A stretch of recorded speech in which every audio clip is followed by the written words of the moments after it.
ينصح الخبراء اليابانيين باتخاذ الإجراءات التالية: سبسكرايب، لايك، كومنت، فيفورت. Ronaldo's football magic has taken him to the top of the world. At 22, he's recognized the world over. Nowadays, Ronaldo lives in luxury, surrounded by his family. You haven't caught a single ball yet. But it was not always like this. Life was hard. Only through ambition and suffering was he able to reach the top. Funchal, 1985, 10:20 in the morning on Tuesday, February 5th. In the hospital, Cruz de Carvalho, the youngest of 4 children, was born to Dolores and Denise Aveiro. After an unexpected pregnancy at 8 pounds and 20 inches, the boy who was to become the joy of a nation was born. After Hugo, Elma and Katia, no one knew what to call the 4th son of Dolores and Denise Aveiro. The family lived in one of Madeira's poorer areas, at Quinta do Falcão, number 27A, in the parish of Sant Antonio. The family had few possessions, but was hard-working and very close-knit. Ronaldo learned the family motto from an early age: union and a strong friendship between family members. And from an early age, little Cristiano had an inseparable friend, a football. Everything started right there, in front of their house. Ronaldo was a little runt, very thin, but he had an amazing knack with balls. He could do whatever he wanted with them. His gift was starting to show itself. Everything he did centered around a football. All he wanted was the ball. And he had a gift for playing those things he does. We knew he had a gift for playing football, but we didn't know that he would reach the top.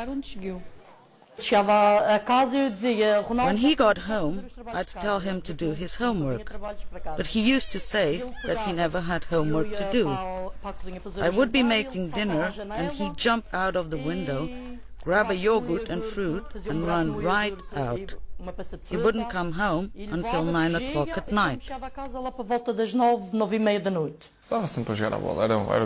I was always playing football.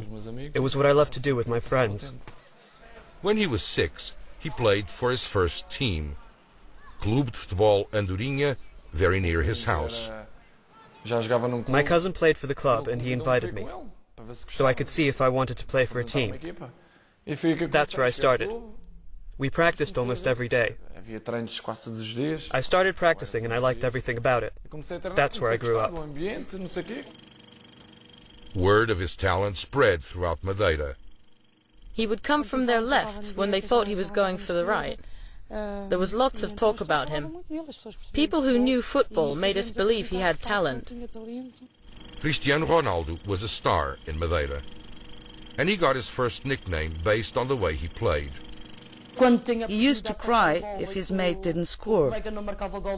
He would get upset easily, so people called him Crybaby and also Bee, because no one was able to stop him on the field. It was 1997. Ronaldo was 12 years old, and he would go to Sporting for a trial during the Easter break. I was confident and excited. Oh God, I'm going to Sporting for trials. I didn't sleep at all that night. I had never been in a plane. I went with my mother. I was very nervous, small and thin.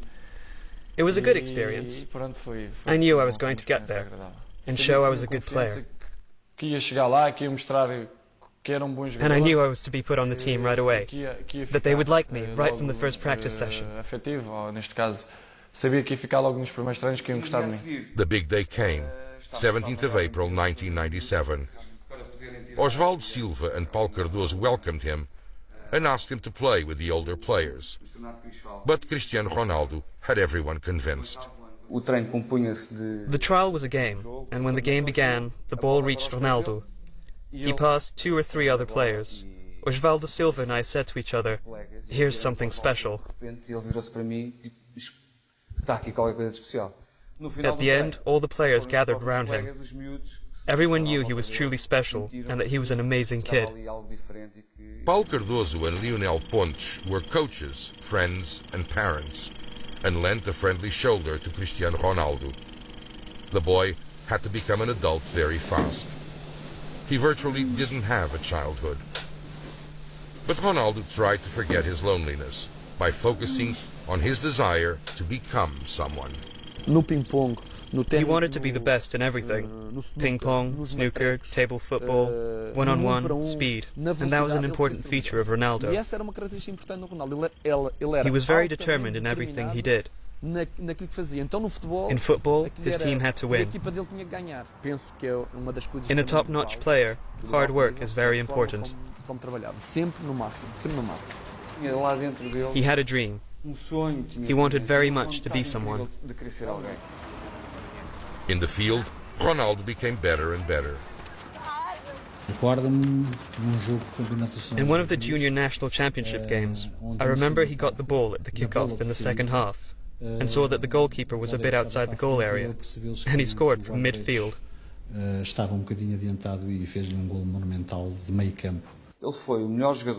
He was always the best player in all the tournaments he played throughout his formative years. Even José Mourinho noticed Ronaldo when he was just a teenager. I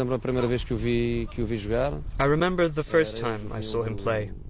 He was playing for Sporting, and they were playing União de Leiria. We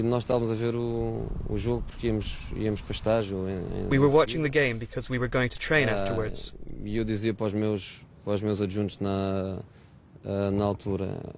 I told my assistant, "There goes Van Basten's son." He was a striker, with lots of elegance, with quality of movement, and technical quality.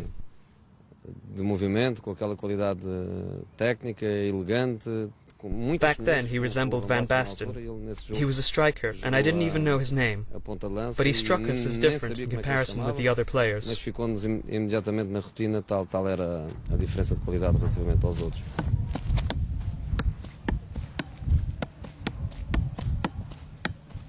At 16, he was a reference in Sporting's formative football. Olá, sou Cristiano Ronaldo. Hi, I'm Cristiano Ronaldo. I started playing for Sporting at 11.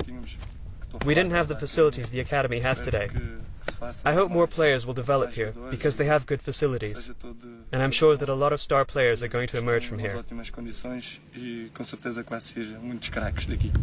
By then, Ronaldo had started to play with the seniors, and after a practice game against Coimbra's team, he gave his first autographs.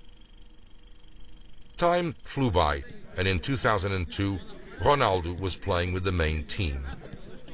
Ronaldo wanted to be the best, and he kept working out secretly in the gymnasium as before. I found Ronaldo in the gym, and I asked him, "Ronaldo, what are you doing?" "I'm training," he said. He had two weights, one on each foot, and he was dribbling with the ball. He was training his dribbles with weights, because he knew that would improve his technique, and without the weights, he would be even faster.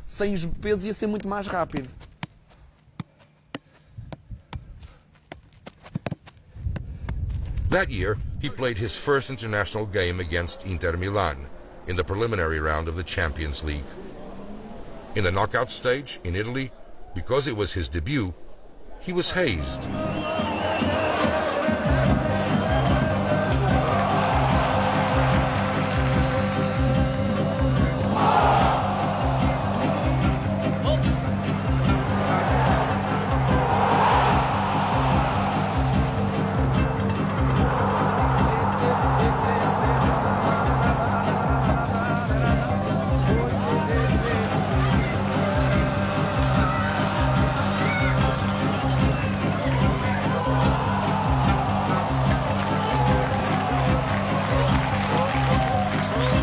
Then came his last day at Sporting.